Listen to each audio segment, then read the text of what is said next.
کې کار لري خپل کار یې پرې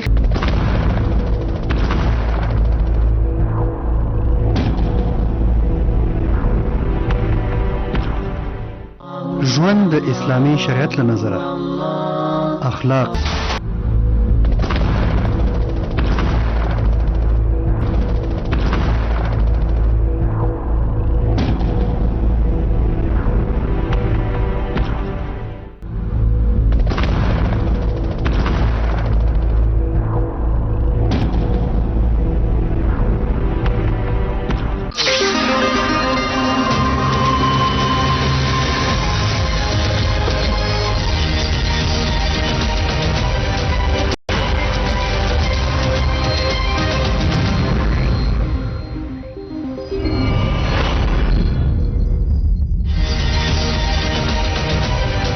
جاج جمعه د شپې 10 بجې